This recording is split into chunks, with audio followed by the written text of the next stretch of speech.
श्री गणेशाय नमः। ओम नमः शिवाय। स्वागत है आपका हमारे चैनल पर। आज के इस वीडियो में आप सुनेंगे सोमवार व्रत की कथा। सोमवार का व्रत भगवान भोलेनाथ को प्रसन्न करने के लिए सबसे उत्तम और सबसे सरल साधन है।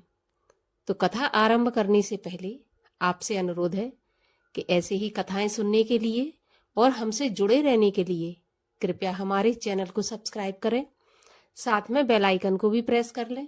आज की कथा अच्छी लगे तो लाइक करें और शेयर करें, साथ ही कमेंट में जय भोलेनाथ अवश्य लिखें।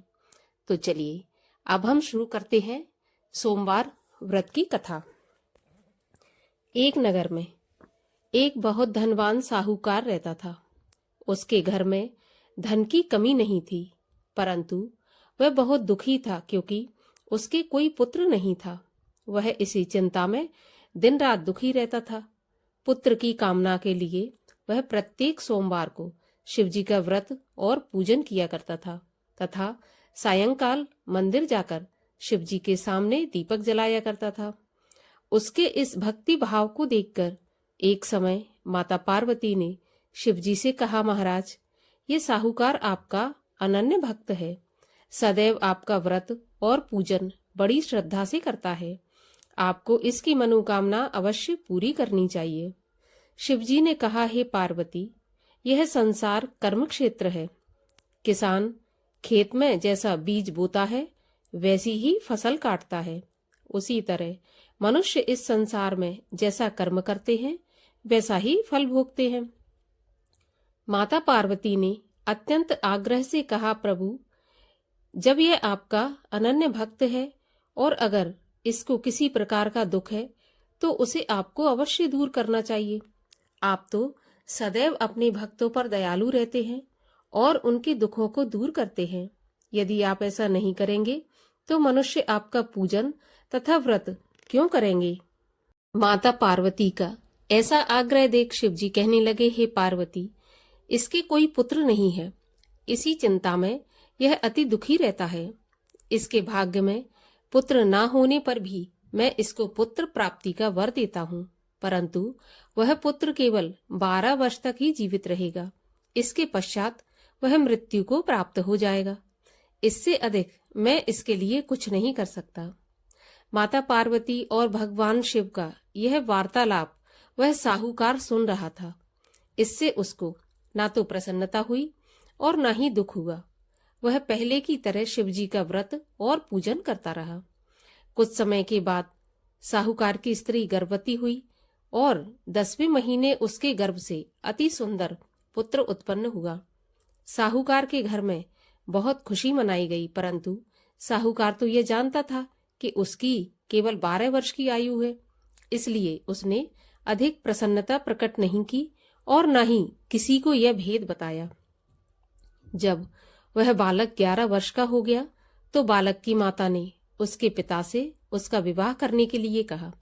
साहूकार ने कहा, अभी मैं इसका विवाह नहीं करूंगा, मैं अपने पुत्र को काशी पढ़ने के लिए भेजूंगा।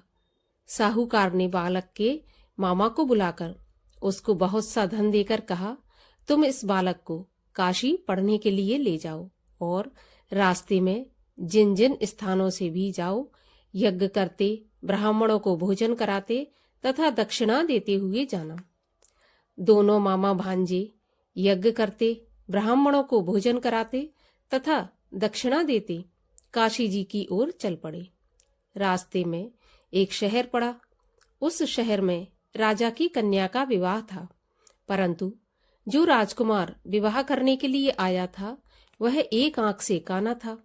उसके पिता राजा को इस बात की बड़ी चिंता थी कि कहीं राजकुमार को देखकर राजकुमारी या उसके माता पिता विवाह में किसी प्रकार की अड़चन पैदा न कर दें। जब उसने सेठ के अति सुंदर लड़के को देखा तो मन में विचार किया कि क्यों ना द्वाराचार के लिए इस लड़के से वर का काम चलाया जाए। ऐसा मन में विचार कर उस राजकुमार के पिता ने उस लड़के और उसके मामा से बात की तो वे राजी हो गए। फिर उस साहूकार के लड़के को दूल्हे के कपड़े पहनाकर तथा घोड़ी पर बैठाकर कन्या के द्वार पर ले गए। सभी कार्य प्रसन्नता से पूर्ण हो गए। राजकुमार के पिता ने सोचा कि यदि विवाह भी इसी लड़के से करा लिया जाए तो इसमें बुराई क्या है। ऐसा विचार कर लड़के और उसके मामा से कहा कि यदि आप फेरों और कन्यादान के काम को भी पूरा करा दें तो आपकी बड़ी कृपा होगी। मैं इसके बदले आपको बहुत सारा धन दूंगा।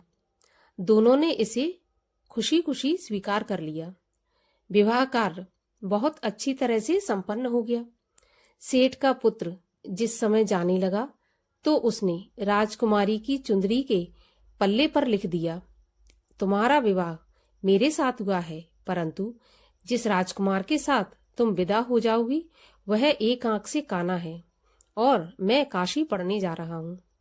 सेठ के लड़के के जाने के बाद राजकुमारी ने जब चुंदरी पर ऐसा लिखा हुआ पाया तो उसने काने राजकुमार के साथ जाने से मना कर दिया। उसने अपने माता पिता को सारी बात बता दी और कहा कि यह मेरा पति नहीं है, मेरा विवाह इसके साथ नहीं हुआ। जिसके साथ मेरा विवाह हुआ है वह तो काशी पढ़ने गया है। राजकुमारी के माता पिता ने अपनी कन्या को विदा नहीं किया और बारात वापस चली गई। उधर सेठ का लड़का और उसका मामा काशी पहुंच गए। वहां जाकर उन्होंने यज्ञ करना और लड़के ने पढ़ना शुरू कर दिया। जब लड़के की आयु 12 साल की हो गई, उस दिन उन्होंने बहुत बड़ा यज्ञ रच रखा था। लड़के ने अपने मामा से कहा, मामा जी आज मेरी तबीयत कुछ ठीक नहीं है। मामा ने कहा, अंदर जाकर सो जाओ। लड़का अंदर जाकर सो गया और थोड़ी देर में उसके प्राण निकल गए। जब उसके मामा ने आकर देखा कि उसका भांजा तो मरा पड़ा है तो उसको बड़ा दुख हुआ। उसने सोचा कि अगर मैं अभी रोना पीटना मचा दूंगा तो यज्ञ का कार्य अधूरा रह जाएगा। अतः उसने जल्दी से यज्ञ का कार्य समाप्त करवाकर ब्राह्मणों के जाने के बाद रोना पीटना शुरू कर दिया। संयोगवश उसी समय शिव पार्वती उधर से जा रहे थे। जब उन्होंने जोर जोर से रोने की आवाज सुनी तो पार्वती जी कहने लगीं, प्रभु कोई दुखिया रो रहा है, इसके कष्ट को दूर कीजिए। जब शिव पार्वती वहां पहुंचे तो उन्होंने पाया कि वहां एक लड़का मरा पड़ा था। माता पार्वती कहने लगी, प्रभु यह तो वही सेठ का लड़का है जो आपके वरदान से उत्पन्न हुआ था। शिवजी ने कहा, पार्वती इसकी आयु इतनी ही थी और यह भोग चुका। तब पार्वती जी ने कहा, महाराज इस बालक को कुछ आयु और दे दो, नहीं तो इसके माता पिता तड़प तड़प कर मर जाएंगे। माता पार्वती के बार बार आग्रह करने पर शिवजी ने उसको जीवन का वरदान दे दिया। शिवजी की कृपा से वह लड़का जीवित हो गया। शिवजी और पार्वती कैलाश पर्वत पर चले गए। शिक्षा पूरी होने पर वह लड़का और उसका मामा उसी प्रकार यज्ञ करते, ब्राह्मणों को भोजन कराते तथा दक्षिणा देते अपने घर की ओर चल पड़े। रास्ते में उसी शहर में आए जहां उस लड़के का वहां की राजकुमारी के साथ विवाह हुआ था। वहां आकर उन्होंने यज्ञ आरंभ कर दिया। उस लड़के के ससुर वहां के राजा ने उसको पहचान लिया और महल में ले जाकर उसकी बहुत आव भगत की। फिर बहुत से दास दासियों सहित आदर पूर्वक अपनी राजकुमारी और जमाई राजा को विदा कर दिया। जब वे शहर के निकट आए तो मामा ने कहा कि मैं पहले तुम्हारे घर जाकर तुम्हारे माता पिता को खबर कराता हूँ। जब उस लड़के का मामा घर पहुंचा तो उसने देखा कि लड़के के माता पिता घर की छत पर बैठे थे। उन्होंने यह प्रण कर रखा था, यदि हमारा पुत्र सकुशल लौट आया तो हम राजी खुशी नीचे आ जाएंगे, नहीं तो छत से कूदकर अपने प्राण दे देंगे। उस लड़के के मामा ने आकर जब यह समाचार दिया कि आपका पुत्र आ गया है, तब उनको विश्वास नहीं हुआ। तब मामा ने शपथ पूर्वक कहा कि आपका पुत्र अपनी पत्नी तथा बहुत सारा धन साथ लेकर आया है। तो सेठ प्रसन्नता से भर उठा। सेठ सेठानी आनंद पूर्वक नीचे आए। बाहर आकर उन्होंने अपने पुत्र तथा उसकी पत्नी का भरपूर स्वागत किया। सभी प्रसन्नता के साथ रहने लगे।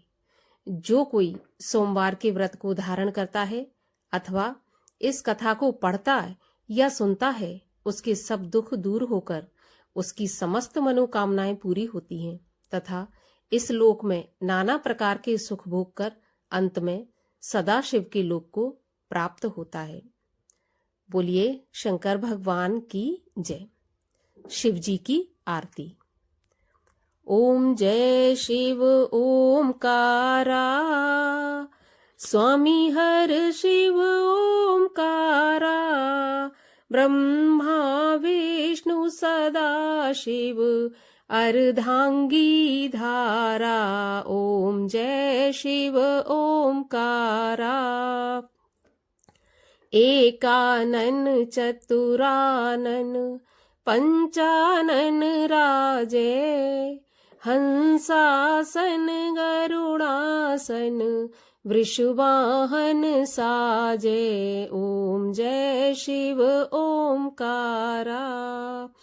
दो भुज चार चतुर्भुज, 10 भुज ते सोहे, तीनों रूप निरखता त्रिभुवन जन मोहे। ओम जय शिव ओमकारा।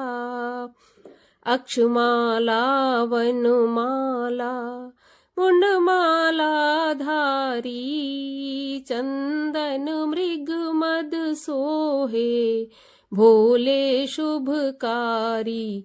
ओम जय शिव ओमकारा। श्वेतांबर पीतांबर बाघांबर अंगे, सनकादिक ब्रह्मादिक भूतादिक संगे। ओम जय शिव ओमकारा।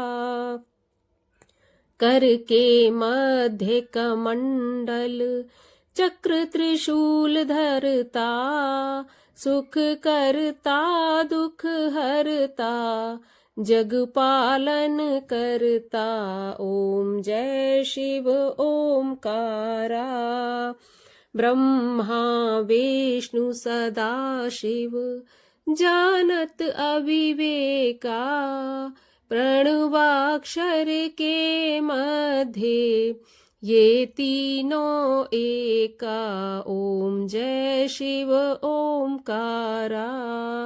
त्रिगुण स्वामी जी की आरती जो कोई जन गावे, कहत शिवानंद स्वामी मन वांछित फल पावे। ओम जय शिव ओमकारा। बोलिए वो शंकर भगवान की जय।